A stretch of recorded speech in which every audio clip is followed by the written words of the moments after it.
Well, as you know, we sent out teams to places that we've known in the past or where these ninth circle cults operate. Also, with all that evidence that's come out of the court case from our sources in Interpol and that, two of the ceremonies were actually shut down. One was in Vancouver. One was in the south part of Belgium.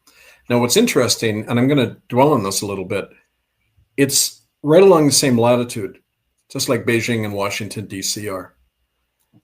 We refer to this as kind of the ninth circle latitude, and it takes in three places in Canada, in England, and right across Europe. It's literally within half a degree of each other, all along the same energy latitude.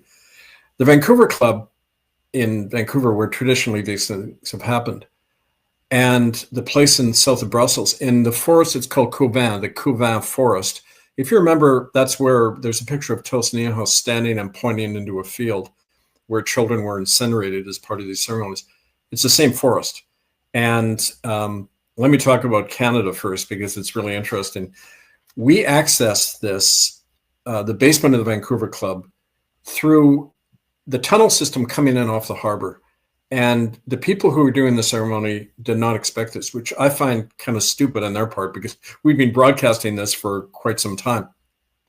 The fact that it happened on Samhain, the Celtic New Year, but also a satanic high point, it was significant because it's one of the two largest covens in the year. The ceremony was stopped not only because of something that is a great weapon. This was, I don't know if you can see it. It's the original. No, you probably can. It's too white. This was the right of entry form that Chief Capilano, who traditionally owned all of Vancouver, he was the traditional Squamish chief. He filed this in the Supreme Court of British Columbia when we started doing our church occupations, 2008. It gives me the legal right of entry into any building in Vancouver. Now, what was interesting, when they used these documents, the RCMP showed up. They did kind of a perfunctory attempt to stop us. They saw the document, they left. This document is very powerful because it's a law. It was filed in the BC Supreme Court, and the team there was able to shut it down completely. They detained some of the people took off. Three of the people who were involved in the ceremony were detained, handed over to the police, and all of it photographed, all of it documented. Now, what's really interesting about that is that we found material there. And one of the reasons we're able to get in there is because there are these Chinese police stations that are opening up all over the world. We figure in 34 countries, China, including England, China has actual extraterritorial police stations that they operate out of. We have sources in the one in Vancouver, and they tipped us off not only that the event would be happening there under the Vancouver Club, but the links the Chinese military have to this place. And when we were down in these tunnels, and I've been down there a couple of times, it's right beneath the Marine Building, one of the oldest downtown buildings in Vancouver. There's an extensive tunnel network that runs all along what's called Burrard Street, where the three major churches are. Whenever we used to do protests and occupations of those churches, the cops would be on us, right? Boom, just watching everything we're doing. Because this traditionally is where children are all trafficked. I remember as a street minister in Vancouver many years ago, I'd be talking to guys, on the street, lying outside the Vancouver Club. They said, yeah, we hear all these weird noises coming from under the sidewalk, like drumming and chanting and all this stuff. So, it's been a hotspot. And I find, people almost have a death wish, who are involved in these activities. Some part of them doesn't want to continue in this. And so they open themselves up to these attacks. So that one was shut down. There were children I was not at that. I'm in another location. But based on what I've seen, they were able to free children. The dilemma, of course, is what do you do with those children? You can't turn them over to the regular family protection system because that's the place that traffics the children. So fortunately, we have families that are able to take some of these children in, also debrief them as to what happened and where they're from. They were Asian, which was significant because the Chinese operated a huge child trafficking network right through Vancouver. And so anyway, that was a success. In Brussels, it was also interesting. It was in not one of the, yeah, but there's like 1,500 castles all through Belgium and the Netherlands, which traditionally where these things take place. It was in a very humble cottage, but underneath it was the typical kind of crypt and being used for a long time. That too is shut down. Now, I want to say another part of how these things were shut down. It wasn't just through physical intervention. We've had teams of whatever you want to call them, psychic warriors, shaman among indigenous people, also druidic people in the druidic tradition, like my family. And they were doing, and I don't have the word in Gaelic for it, I'm still learning the language, but the Druids would do a thing called shadow inversion, where they would, as the other side does with the light, they would invert the darkness and nullify it. And literally what happens, you turn the evil back on itself. People sometimes do this in visualization things where you imagine yourself, and I often do this, imagine a mirror around me kind of deflecting away any bad stuff sent your way. Well, they do that, but on a bigger scale. They literally turn the darkness and horrible things these people are doing back on themselves. So in some of these cases, people run off and kill themselves, the participants, or they just collapse mentally. They're getting killed by their own bad medicine, put it that way. So that aspect, I want to hold those two worlds together because it's a fight in both worlds. And I've had direct experience of that. The best example is when in Rome, when I did the exorcism and the tornado hits the next morning. And my ancestry on my mother's side is through the last of the Druidic High Kings of Ulster, the O'Neills, who for 1,500 or more years were Druids who did shape-shifting, controlled the weather. And, I began to learn that way, that without even planning it, that, your own bloodline acts through you when you're in the right place. And so there's all that ancestral help we're having as well. So that was really exciting to experience. Mm-hmm. And what was also significant is the day before, this all happened on Halloween, on Samhain. And the day before that in Vancouver, for the first time in its history, CTV, which is a major TV network, reports a breaking news report on child trafficking. But then it's a very mild milquetoast kind of report, never names names, never talks about the real things going on. So it was another media distraction. Just before we take action, they do a big fog and distraction over here saying, no, look, we're addressing child trafficking. What they didn't mention was, and one of the sources who brought us to the Vancouver Club, a woman who used to work, she was a exotic dancer in downtown Vancouver. The Vancouver police started trafficking her. And she discovered, they said to her, you can avoid a jail term if you go work, call this number. She calls the number. It's a United Church of Canada official who coordinates all of the children's camps all up and down the coast. She was hired by them to recruit children to come into a place called Camp Furcombe on Gambier Island. A hotspot, a lot of satanic rituals reported there. These children are being trafficked right through the United Church system.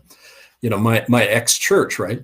And don't forget, one of the two guys in the court case recently who reached out and tried to make a deal was the United Church of Canada former moderator, Gary Patterson, who pastored one of those churches right along Broad Street he's a member of the 12 Mile Club. And it's all part of that network. So it's like the system puts out the fog so that no one's really looking at what we're exposing. They're looking at the false narrative as usual, which pretends to address the issue, but never does, never names names or any of the stuff that we've garnered from eyewitnesses and physical evidence. And I'm going to lead into part two now. That all of that was in Vancouver was partly because of the support we had from these sources within these Chinese security forces. Because don't forget, no power block is solitary. There's all sorts of factions. And there's an element in the Chinese community in Vancouver that do not like Beijing's takeover. And they're helping us undermine it. And as part of that, they pointed to the second piece I'm going to talk about, which is what's going on in DC and is linked to Beijing.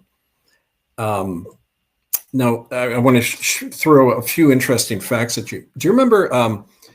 So what's happening for folks who haven't followed the news is the Trump administration is pulling down the whole East Wing, okay? And they're building what they call a ballroom, right? Now, the East Wing is right above the Presidential Emergency Command Center, and yet they're gutting it all. So why are they gutting the most important place in the White House? Just digging it all up. Whenever Trump talks about it, he keeps using the expression, it has a capacity for 999 people. He doesn't say 1,000. He doesn't say 9,900. He says 999. Now, that's a very significant number, not only because of the inversion of 666, but in China, it's also very important. When you look it up, the number 9, ninth circle, it's a power number.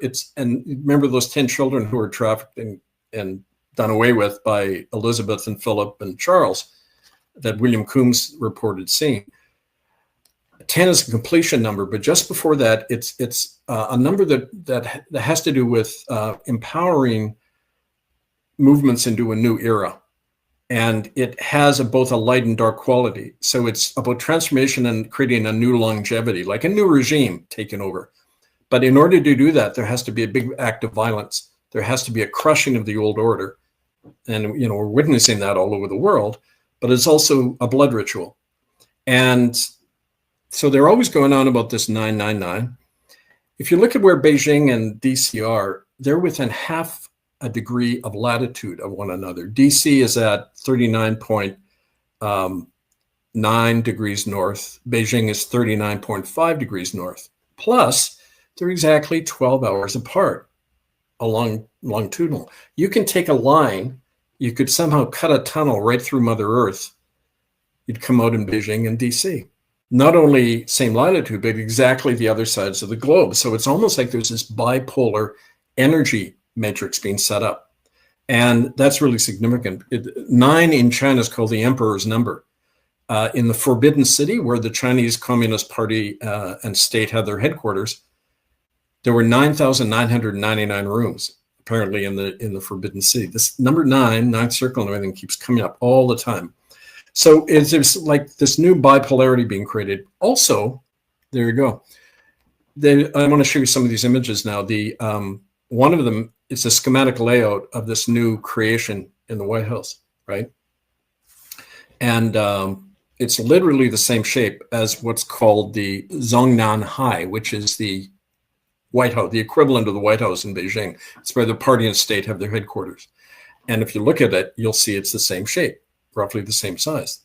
And it's like 2 imperial palaces, really one, okay? And I don't know, can you pull that one up? So this is the first image I've got. Okay, here's the White House. They're pulling down the East Wing, and look what they're replacing it with. It's even bigger than the whole White House. And that's really significant because here's another really good piece of evidence we've come up with. The people building, or the company building this new addition to the White House, it's called Clark Construction. It's going to cost $300 million, and it's for a ballroom, so-called, and it's 2.5 acres. It's huge. And there's a source connected to Clark Construction who's commented on this. Here's a quote from the source. There's lots of electronic hardware scheduled for insertion in the basement complex being built beneath this hall. It'll be like a second Pentagon. Okay, those are his words. And schematics, and apparently he did a rough kind of sketch of this based on memory. The schematics showed there's going to be at least 3 subterranean levels to this thing. And so it's going to be much larger than the 90,000 square feet, 2 acres of that hall. What's significant about that too is that Washington, D.C. is built on very porous rock. There's lots of caves under White House, the White House, lots of these things which traditionally have provided a sanctuary for ninth circle ceremonies, medical experimentation, military programs. All of that tends to happen in caves or in facilities under government or military or church structures. So all of that is pointing to something that, is not, we can't ignore, because it has to do with this kind of new alignment happening. And let me just take a break right there. And if you have any questions or other people, we can also look at some of these other images too, which I think are. Yeah, you take a break, Kevin. While Kevin's taking a break, we've got 1,500 people watching live right now. So all of Kevin's links, website, His book links are all in the description box below this video. If you're watching on YouTube, please support his important work. While we are live with Kevin, we've got about another 45 minutes. So you've got a unique opportunity. If you have questions for Kevin, to put them in the live chat right now. I'm gathering them all as he speaks. And when he finishes going over the subjects at hand, we will start to put the questions to him. But please keep the questions on point. Don't go too esoteric, folks. Thank you. There's something I should add too. The 300 million that is being spent on this apparently is coming mostly from private donations. These are the typical kind of corporate backers of Trump and the Republicans and that, and the Democrats too, of course. But here's a list of some of them. They include corporations that are directly linked to military experimentation programs and child trafficking. For example, a big donator is McDonnell Douglas, huge military contractor, and they run about half of the agents of the Department of Homeland Security, which is privatized. So it's this like private army working for McDonnell Douglas. The Adelson Foundation, they're a big contributor. They're tied to the Israeli military. And Israel is one of the biggest places in the world for organ trafficking. Union Pacific Railway, the old Harriman family, early Ninth Circle participant in America. Google and GlaxoSmithKline, you know, we've talked a lot about them, big pharma. And a fellow called Pepe Fanjul, you should look him up, Fanjul. He's one of the biggest sugar barons in the world. He's a billionaire, huge landowner in the Dominican Republic, in Florida, and in Belgium.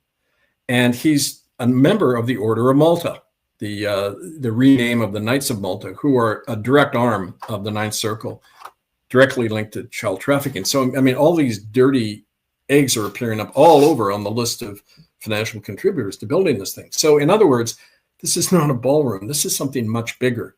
We don't know the whole story yet, but it's definitely pointing in that, you know, nefarious direction from everything we've seen, right? Yeah, and I found a picture of Bill Clinton with this Pepe guy. Here it is. Let's show it the viewers. There's old Pepe. Yep. Good old new world order networking right there. It shows you, you know, it's pointless to talk about Republicans and Democrats. It's working for the same corporatocracy, and this new alignment across the earth between Beijing and Washington, it's one corporatocracy, and it's merging into a singular power, financed by Vatican money, right? And it's Ninth Circle associates. Yeah, I agree with that. Why is Trump doing all this posturing with China, threatening tariffs every week and all this stuff? Is that just bluster? He's read Sun Tzu in The Art of War. This is how he got ahead in the corporate world. You create an impression that you want your duped followers to, you know, to believe in. Well, you're making a deal over here, right? It's the oldest game in the world. There are no it's like going into court and saying my lawyer is going to defend me. No, they serve the court system. They don't serve you at all. They get together and have drinks after. So do these guys. I mean, so let's just drop the blinders off our eyes and look at the system going on, and not simply the hand puppets they put in front of your face, right? Yeah, exactly. Because China just seems to be absolutely thriving right now, and wiping out a lot of, or threatening to wipe out a lot of European and US business interests, including the car. It seems like the Chinese are taking over the car manufacturing in particular. It's going to be, you know, in less than 50 years, China will be the dominant power in the world with its American fief, you know. Where Russia comes into this is interesting because they're kind of the wild card. They're trying to play both sides right now. But as part of this assault, any notion of democracy, the rule of law, common law, it's going to be as exterminated as indigenous children, right? And that's why it's so important. And part 3 of this is what we are hoping to do now based on this, in terms of pulling people out, reclaiming our power in the ground. We've talked about that before, but it's all the more important right now. So someone's saying here that China is a paper dragon. Maybe you could have said that years ago, but if you look at the high-tech cities in China now and the economic growth, it's 200-300% economic growth of what America is stagnating at right now. So they are absolutely becoming the economic engine of the world, followed by India as well. Oh yeah, and Vietnam and Indonesia. 80% of the economic growth in the world is in the Indo-Pacific region.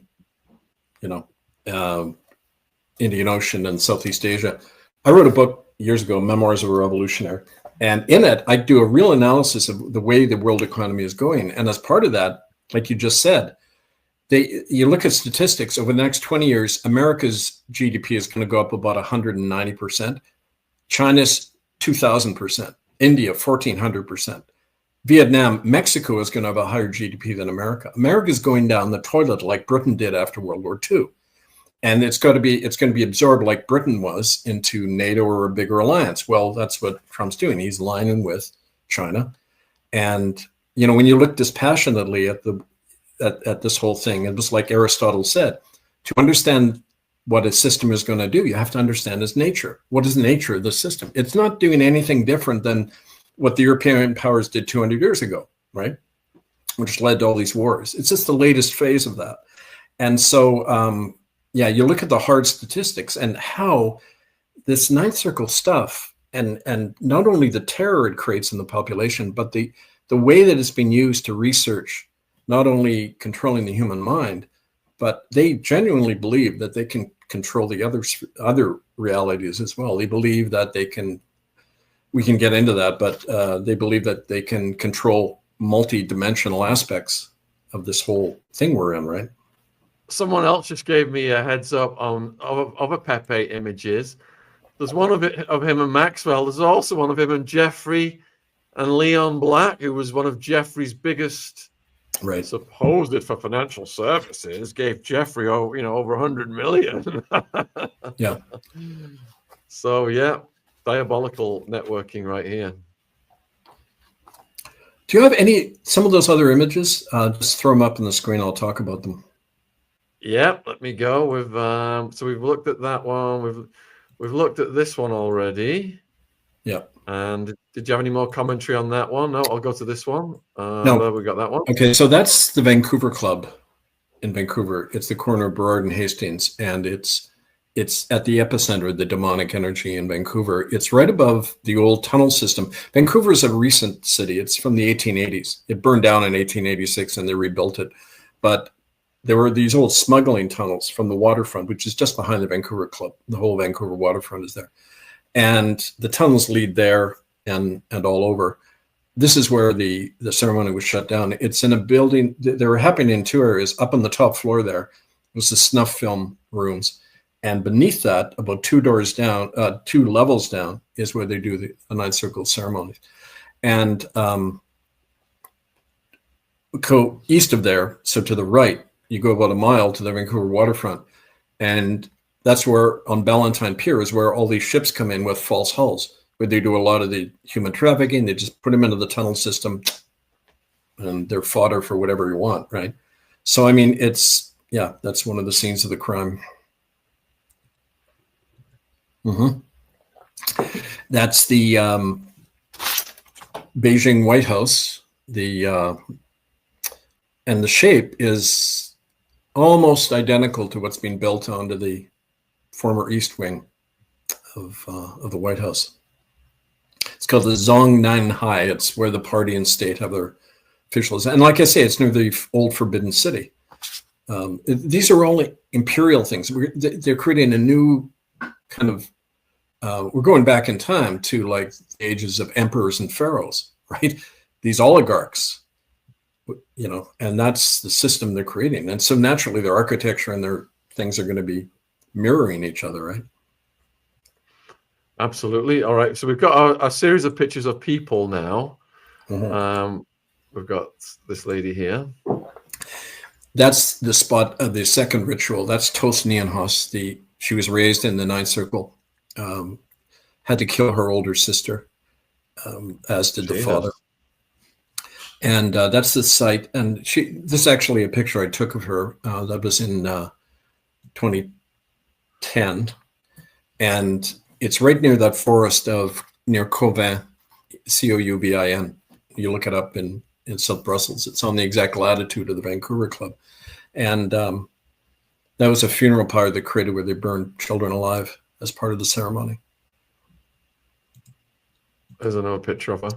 This is interesting. Oh, I forgot to read I talked about the ninth circle latitude, and this is in Maastricht, Holland. Now, Maastricht is the oldest Catholic church outside Italy. And we believe this is where the ninth circle began.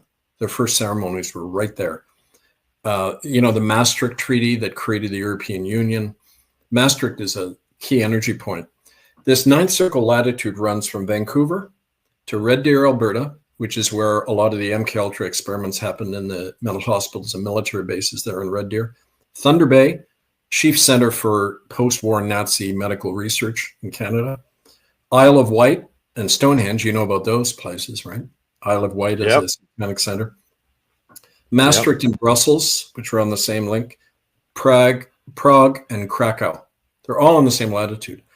I've been to all of those places except Krakow, and they all have the same energy. It's this kind of, I can't put it into words because people often tell me you can't put the sacred or the profane into words. There's no language for it. You can just experience it, and it's got this dreadful feeling around all these places. So it's part of that energy line. There you go. This was in 2010 as well. And outside Maastricht, some of the people who took part, that's Tos and her husband, Casper, and some other folks, one of whom I'm going to mention soon. I can't today, but the fellow kneeling has significance, which I've alluded to in terms of somebody who protects me. So I won't say any more than that, but. All right. Does that cover all the images, or have I missed any? I'm not sure. I think you said 8, right? Yeah, I think we've had them all up. It was interesting that day. You'll notice I have my clerical collar on. We had gone into the building, and I had served the priest there with a notice to get out. And he got so angry, he started screaming at me in Dutch. And then he ran away, which they always do.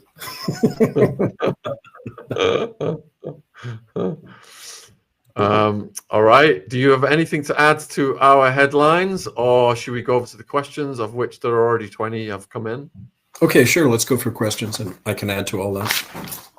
All right, folks. So like I said, we've got almost 2,500 watching now live across all platforms. So please support Kevin's important work. All of his links, books, etc. are in the description box. He's putting his life on the line to bring us this information and do this activism. And if you've got any questions, we've got about 30 minutes left before the next show. We've got a Charlie Kirk show at 8. So please get your questions in the live chat now, and we will start to go through them. So thank you. All right. So let's see. There doesn't seem to be any documentation on Kevin's website of his Halloween activities in Vancouver. Where can it be found? It's all documented. It's all on the court record. You see, in our culture, people equate legitimacy with whether you see it on the internet somewhere. And the internet is controlled by the enemy. So no, you're not going to see this stuff on their platform. You will see it if you get close and do work with us, because we're like an iceberg. 99% of the work we do is off cyberspace. It's in direct contact with people. There's tons of evidence. Even on the internet, you go to murderbydecree.com. Everything we've ever referred to here is all documented with statistics, forensic evidence, documents showing the massive death rates in these like native death camps in Canada.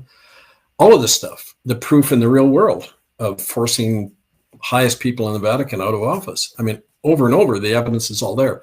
But we've got to get our heads out of the bubble of looking through the eyes of the oligarchs that are running the system. And so it's partly a perception problem people have, that they think you're going to find proof somewhere. And I like that quote from, I think it was Oscar Wilde.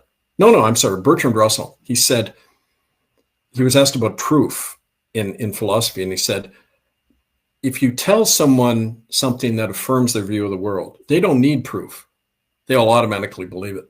But if you say something that challenges that world view, all the evidence in the world is not going to convince them, because it's not about evidence, right? I could show you an image of children being ripped apart, and people would not want to believe it because it's so horrible and would say that's just an AI image they've created. That can't be happening. We get that all the time, from people. So it's not about proof, because the proof is all out there. The proof is in your own life every day, looking around what's happening when you use common sense and reason at this nightmare that's being created in the world. The issue is how you view the world and whether your head is in the bubble that's been put in around you since the day of your birth, to be dependent and look to the very people causing these crimes as a source of justice or legitimacy or information, right? Don't forget the internet, cyberspace, the whole thing was a military invention, just like television, to control the human mind, give us one source of information and communication that can be controlled. So everyone is thinking the same thoughts, and that's the agenda, to turn us into cogs of a machine mind. That's the ultimate omnicide.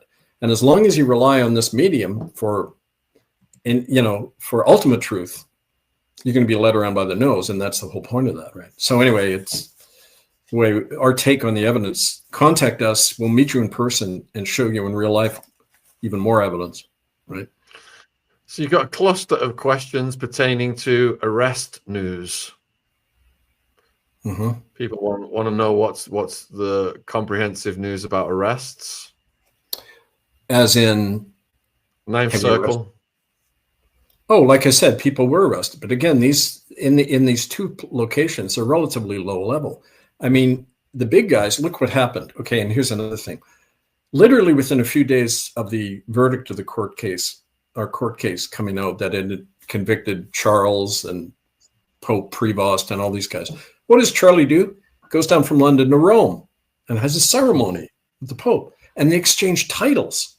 Okay, what? They're part of the same club now, apparently. I thought Charles' coronation oath was to defend the Protestant faith in England. There he is at a Catholic mass, and they're giving each other titles. So what they're saying to each other in the world is, we've got each other's backs. We've been convicted. It's an act of fear on their part. They have to cover each other's backs. All these people vanish. Mark Rutte hasn't been seen, the head of NATO. He hasn't been seen in a long time. He's gone off the radar.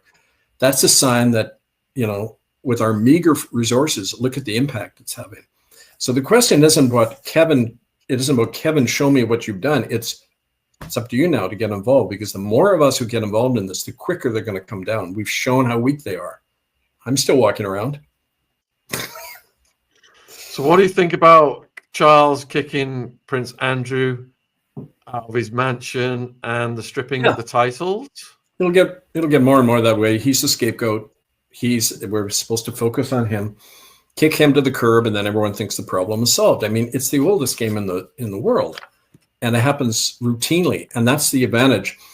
In Art of War, Sun Tzu says you have a great advantage over a bigger enemy, because they can only respond in predictable ways. They're bulky and they move slowly. You can outmaneuver them as a guerrilla force, which we've done all the time, especially in the church occupations. That's why we say the key isn't to necessarily make arrests, because that's not going to stop what's going on. You arrest individuals. It's to take down the system and to disrupt the ceremonies and save children's lives. Now, I mean, the fact that very few people get involved in doing that raises real questions about this. We're not only in a mentally dissociated state, which you have to be to live in this crazy culture. You got to, there's got to be a complete break between what you know is true and what you do every day, right? Otherwise, well, Freud talked about that, right? You got to dissociate to live in society with other people, But what's even worse is the emotional dissociation, where we can hear all this stuff about children being torn to pieces, and it's happening close to you. People don't do anything. Are there thousands of people in the streets protesting the child trafficking and murder? No one will near that. Not only because it's frightening, and it might have happened to us in various ways when we were kids, but we're emotionally detached. We've lost our inherent instinct to protect our young. And what does that say about us, of what's happening to us? That's the thing to focus on, not let's get these bad guys and put them in jail. That's not the issue. The issue isn't why these people are doing it. The issue is, why are we letting them do it? And we've tried to be a catalyst all the time, a shock, to get people to wake up from their own captivity in the same system, right? All right, next question is, let's see, from Jane. I find it very suspect that in almost the same week, Charles meets the Pope, Mark Rutte meets Donald Trump, and all 4 men have been indicted. You're right. That's right, Jane. They're covering each other's backs publicly. They're saying, okay, common front here. We're not going to let each other get arrested. Now, what does it say? I mean, if we had no influence and if there wasn't a bigger power behind everything we're doing, they'd just ignore us. Why would they give us credence by even making those kinds of gestures, right? So, I mean, it's very interesting when they do all those things because it shows you the beginning. It's like the buffeting wind before the tornado hits. You can see this tsunami approaching and the way they're acting as well, right? Linda wants to know if Trump is trying to inform people. Inform? Yeah, I've heard that theory. You see, don't forget, he's no different than anyone in power. Power has its own rules. If he was a humanitarian who wanted to help people, he wouldn't be in the position he's in. He could never have got into that position. I mean, look at my case or any whistleblower. Where do we end up? We try to do the right thing, and I can't even rent a room, right? It's like can't get a job. Nobody, you know, I'm couch surfing often. Okay, if you do the right thing, you get crushed by this world.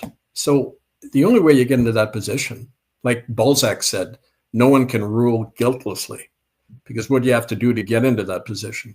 So if, you know, like a good huckster, he knows how to say the things people need to hear, whether you're a priest, politician, whatever, PR guy. And the issue isn't what they say and do. The issue is, why do people believe? Why do people need to believe a father figure, right? Whether it's Democrats, Republicans, these hats go back and forth all the time to create the illusion of change, but we're still caught in this dependent thing that hasn't changed in 6,000 years. It's a pharaoh, an emperor, king, a president, blah, blah, blah. That's what we ask about in this book. How come people can't govern ourselves? What do we need to do, recover within ourselves to be truly self-governing so this garbage doesn't go on anymore, right? Don't forget, Linda, Trump promised to inform us who was in the Epstein files, then did the complete opposite, and also moved Maxwell to a soft prison, and he's probably going to pardon her when he's on his way out. Absolute slap in the face to Virginia. We had high hopes, and they have been dashed. They have sadly been dashed. All right, next question is, let's see. God, there's so many. I can't. All right. What dissolves the network? This is from Caroline. It's hooking all of us. So you start dissolving it within yourself. That's the only way you can be able to fight this thing. There's no point to, I mean, Spartacus, when he led his rebellion, didn't go and say to the slaves, come on, let's go. They'd be terrified of him. He had a core of gladiators who weren't slaves, and they led the rest at the right moment. And we got to think in those terms. Find a few of us, and that's what we do all the time, who are willing to act, who are broken, and usually break out of the system by getting whacked many times. You don't do it consciously, right? You get beaten up a lot, and there's a shock, you know, like Neo getting unplugged from the Matrix, and he goes down the chute, right? When I look for people like that who've been through that, because they know you don't need to explain anything, like veterans, you know, of a war. You don't need to tell them anything. We all know we've been through the same experience. And those are the ones who will lead the rest. And we talk about that now in my manuals about organizing, that you find that remnant, 2 to 5% usually, of people who have broken already from here. Because if you haven't, you're always saying things like, well, who do we elect next? Or what petition do I sign, right? Or, you know, whatever. Pick your palliative. It's all the same. We got to liberate ourselves. And but there's a part 2 to that, which is really important. It's what Samuel Adams said on his deathbed. He was asked, how did you make the American Revolution? He said, we didn't make it. It made us.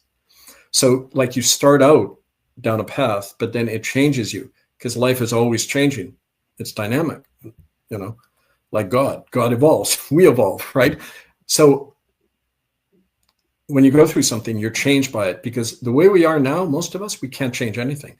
We have to go through a whole trauma that brings us out the other end. And working with a number of people who approached me recently who are SRA therapists, they say so-called victims have a great power they don't realize. They've been through the beast. They know it for what it is, and they've survived. And so they have that strength to carry on. Unfortunately, most of them think they're just, you know, crushed and can't do anything, and they're so afraid. But they are the ones who really threaten the system. Those who've been eaten by it and mangled by it. We are the ones who know what its Achilles heel is and how to bring it down. So that's, part of the whole dynamic of how things really change, right? And posthumously, Virginia Giuffre's power is everywhere right now. Her book's #1, and she's really exposing these monsters. And if you haven't read it yet, folks, I have. It's heartbreaking. It's on Amazon. It's called Nobody's Girl. All right, so Hoaxing wants to know, why haven't any presidents done anything about the Epstein files? Because they're all buddies. They're all part of it, right? Or like with police, we figured about 20% of Vancouver police are what's involved in the hooker game, where you take women, usually Native, film them, drug them, violate and torture them on camera, and then sell films. The other 80% know what's going on, but they're not going to rat out their fellow cops, like judges, like clergy. They're all operate according to that. And so that's the short answer of why would they cut their own throat and expose that when they're part of it? Yeah, the politicians are just puppets, and the puppet masters are the donors. They put the instructions and the money down to them through the donor class, and the donor class are throughout the Epstein files, so they don't want to do anything to damage the people holding the purse strings. Follow the money. Agent Orange, how many times has your group been infiltrated? I've lost count. I know that in Canada, when we were doing our work, there were 4 different organizations I set up between the year 1998, when we did our first tribunal, and just a few years ago. 4 organizations destroyed from within in exactly the same method. That's why I wrote the Whistleblower Manual. I kind of summed up the lessons of that. That's a very important book for people to get when they want to do something on the ground, because it shows you the tactics of the enemy. They're always the same. They bad jacket is the term. They start a whispering campaign against the most effective leaders. That's a whole show on itself. We could talk about that, but that's why we don't set up groups. We set up a cell-based system, so the individual cells don't know what each other are doing. It's like you do during a war or in a police state. You have a cellular system of operating, and you plant seeds everywhere and keep them on the defensive rather than worrying about what they're going to do to us. We take the offensive against them all the time, right? So Will wants to know if he can volunteer for your chapter in New York. Do you have a chapter in New York?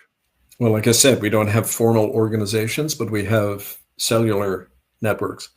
And absolutely, angelfire101@protonmail.com. Just write to me.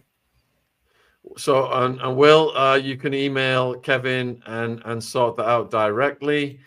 And the email is also in the description box. How can we become a citizen of Canada from the Barber? republicofcanada.org.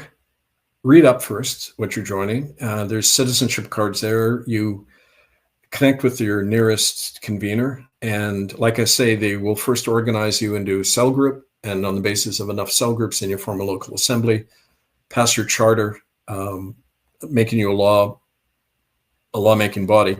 And you've declared independence from Crown jurisdiction, so they can't touch you. They've never been able to touch me. I always show the cops my citizenship card, and they ignore me. They don't, because we're not in their system anymore. So, yes, spread the word. Thank you, Deborah, for just ordering Murder by Decree. We appreciate that. All right. I should say to Deborah, if you're in Canada, if you want a bit of fun, go down to your local librarian and try to get them to order it, because time and again, people have done that. I just got one from an Inuit man up in Northwest Territories. He said, I went to the library and tried to order your books, and they said, no, he's on a prescribed list. That is, you're not allowed to carry the books in the library system and the education system in Canada. So all the more reason to order it, get it out there in a guerrilla fashion, teach the next generation especially. Sebastian wants to know, what is the most compelling, undoubtedly proven evidence regarding this subject that Kevin has ever seen or researched? I've seen the physical remains in graves. We have the picture of Joe Moreno, the policeman, which we couldn't put up online apparently, but 2 bullet holes to the back of the head 3 days before he was to go to the FBI with the evidence of Catholic child trafficking in the Buffalo Diocese in New York State. On and on, documentation showing half the children being killed off in these death camps they called Indian schools. The reaction when I get beaten up by the people we're exposing. I mean, it goes on and on, right? I don't know if there is the words. It's all like touching the beast from different parts, right? How is Albion doing, a fully recognized republic yet? It's recognized among its founding citizens and by other republics like Canada and the Chilcotin Nation, who is one of our Indigenous partners. We've recognized Albion. You build from the grassroots up. They're doing very active work. republicofalbion.com gives you more of their vision, following the kind of rough strategy we have in Canada about building from the grassroots, but also kind of key to situation in Albion, right? All right. So thank you for the super chat, suit and tie. After Francis died, I lobbied Rome to St. Virginia Roberts. Prevost bowed to the king instead. Kevin, will you lead prayer rallies for St. Virginia against corruption? I don't know who St. Virginia is, and I don't believe in saints. But so I don't. He's advocating that Epstein's survivor, Virginia Giuffre, be made a saint. That's what he's saying.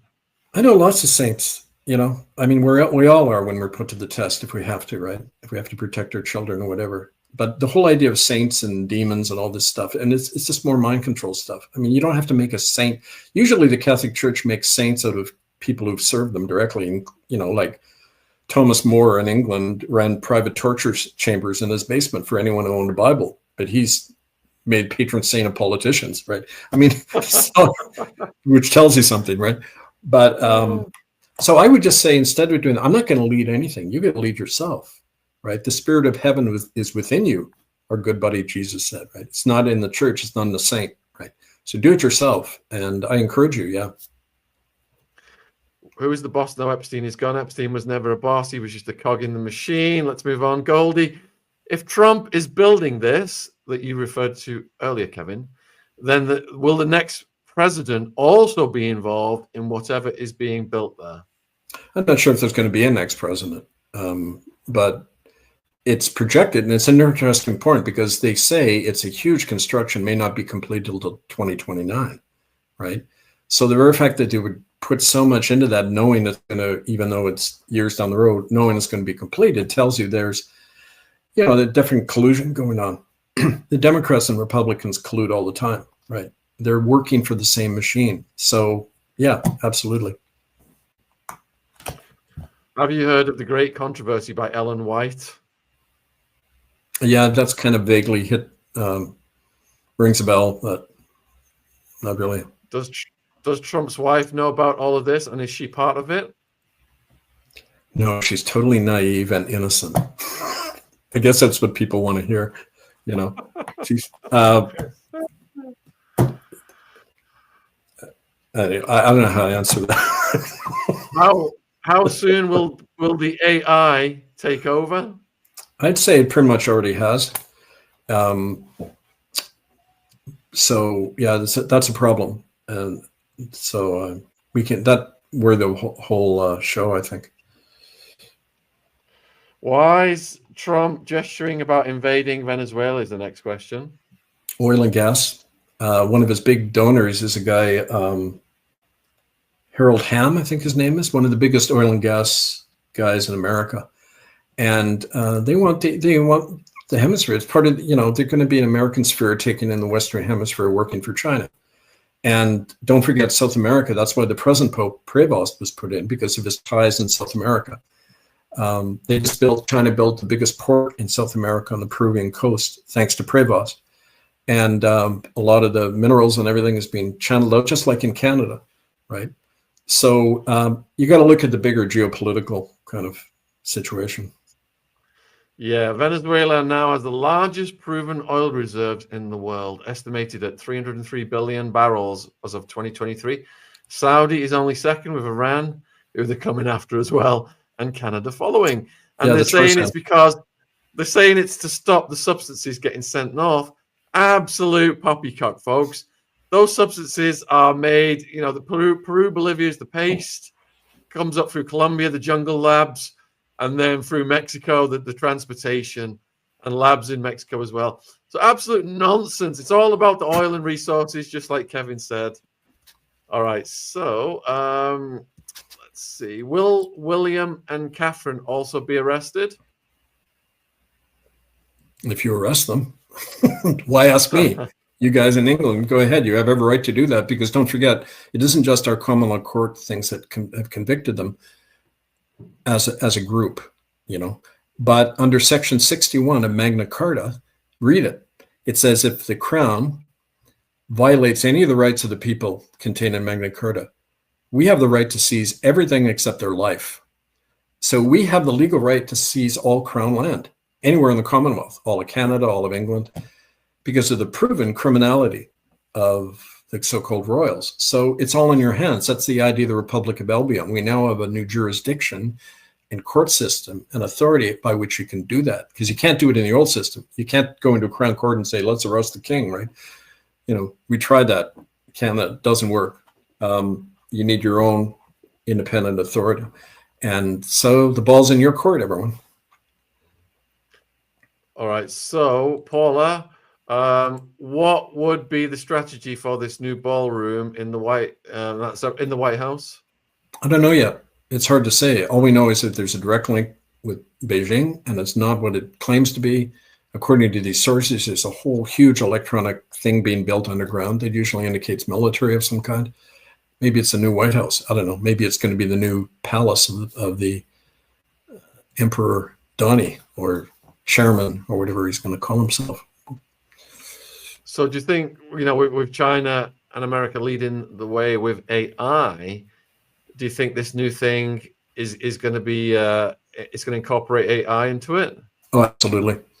Yeah, it's part of the new whole Brave New World kind of thing we're all already in. And so keep an eye focused on that, because you'll see a lot more coming out of that.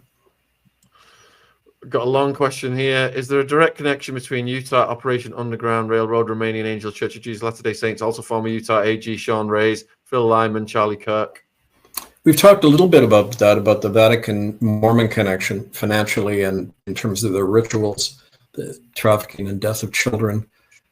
We believe that Charlie Kirk was considered a loose cannon in that.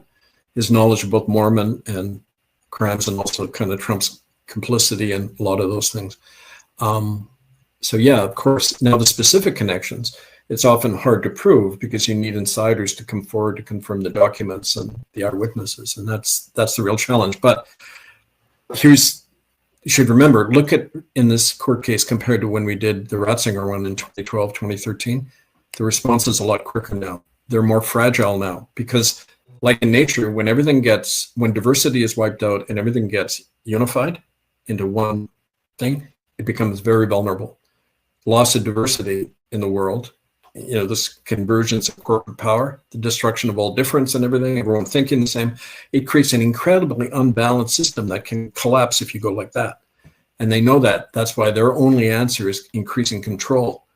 So anyway, the ball is very much on our court because we have the power to take down a system that's vulnerable at any point, including right in your own neighborhood. Have you heard anything about McDonnell Douglas Boeing moving headquarters to Beijing? It wouldn't surprise me, considering that they're one of the big funders of the new White House, or whatever you want to call it. Which of Kevin's books would he recommend to a person who realizes all the institutions they once believed in are broken and they don't know where to turn? Well, I'm talking about different aspects of it in all my different books. I mean, Murder by Decree gives you one example of the ruthlessness of the system and the whole genocidal agenda. That's something people don't buy much, which you should, because it's an in-depth analysis of the last 50 years and how the world has evolved. These are all on Amazon or murderbydecree.com. But in terms of practical use, the common law training manual, and like I mentioned, the whistleblower manual, and this one, Dethroning a Rogue Power, the true nature of the Vatican, and our best primer for beginners is that, Governing Ourselves, a handbook on personal, political, spiritual sovereignty. So Take some reading. I just got an email from a guy who ordered all 28 of my books. Said, thank you very much. But I'm only going to see probably half of what I'm owed because Amazon is holding back about 20 to 40% of what they owe me. So Brightmore is saying is the ultimate goal bioconvergence, and Goldie is saying is the ultimate goal taking away people's individual thinking. To the extent that we have individual thinking, yeah, absolutely. Think like a machine. We're components. I mean, slaves can revolt. Components of a machine can't. And that was the whole point of a lot of this experimentation program related to the Ninth Circle. And over the years, everything that people have documented ad infinitum. I mean, it's all to get to that point. They believe the soul has a biological basis, an electronic basis that can be controlled, right? And that's, I believe, the agenda. But ultimately, how can you know? You can see it from what's happening in your own life. And it's about reclamation, as Indigenous people in Canada say that word all the time. Reclaiming our lost soul as a people, connected to Mother Earth, you know. And that's why the Druidic stuff had such an impact in these latest takedowns of the Ninth Circle, because we're plugging into that now, that innate, you know, thing that has no word. I don't have to explain to you. You're all born with it, right? But that's our power, and we have to get back to it, right? 4 minutes to get your final questions in for Kevin, folks. Please get me in the live chat right now. Linda, is Amazon the only place to get your books, Kevin? No, you can get them from me. I often order a bunch, but it's kind of a hassle to do payment and then shipping overseas. So bite your lip and just kind of get it through them. And, you know, so, I mean, even if we don't support them, their days are numbered, like anything in this corporate system. Think long term, and they're not going to be around, but your grandchildren will be. So thank you for the super chat, Friendly. Hi, Secret Lady. Does this mean robots are going to take over? Robots run by AI, I think. Well, and, you know, there's any number of scenarios, and I'm no expert, but, you know, the merger of machine and human consciousness is something they're really pushing now. You know, cybernetic organisms and that, you know, I mean, it's all possible. A lot's going on with the Royals right now. Are the Royals in panic? Ultimately, yes, but they have to create appearance that, you know, they're cleaning house, just like when Ratzinger got dumped for Smiley Frank. And, you know, it's the same game. Like, it's this, that's all they know how to do. That's their disadvantage. You could list out, and that's what the whistleblower manual talks about. Here's how they're going to react. You can predict it.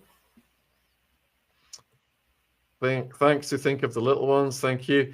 Yeah, it seems that we're going from royal control, which has been throughout the ages, over to high-tech AI digital ID control. So the royals now are expendable, and they're using Prince Andrew just to take all the heat on the Epstein files. Yeah, I mean, again, you know, one thing I want to close on, I wonder, Indigenous people in Turtle Island here, North America, had a belief that there was going to be a two-headed white serpent come from the east, and the name for Vatican means serpent, and the two-headed serpent, they warned, the Indigenous people warned their children, is crazy because it has two minds. One is vicious and destructive, and the other is kind and welcoming. But they don't know they exist. They're in the same mind, but they're like schizophrenic. They don't know each other exists, like an MPD victim, right? Multiple personality disorder. They said, ignore these people, avoid them, because they'll make you as crazy as they are. And that's a perfect description of our culture. We're of two minds. All of us are of two minds, and all the time, and two hearts. We have to integrate that again. And that's very painful because we're so wedded to the system. But unless we do that, there isn't a future. And it begins here, but it also begins out in the world. The same process back and forth, right? Of changing and losing and learning and carrying on the struggle, right? That's the whole dynamic of what we're doing. Huge thank you for coming on, Kevin. We appreciate that. And please show your support and appreciation by clicking on Kevin's links and getting the books. And thank you, viewers, for all your questions. I'm going to close the show and let Kevin go. Cheers. See you soon. Salute, Kevin. Thank you. All right. Thank you, guys. And we have got next up is Jesse on Fire doing a Charlie Kirk show. So when this video ends, it will take you over to that one. I don't know, a few people asked me to comment on Dick Cheney's death. Good grief, one of the most evil men in the world. He died on November 3rd at the age of 84. Complications of pneumonia and cardiac and vascular disease, a long history of heart problems over his adult life, 5 heart attacks, underwent a heart transplant in 2012. There's even a documentary about Kevin Cheney's heart. Oh, thank you, Linda, for super chat. Yeah, Cheney, War on Terror.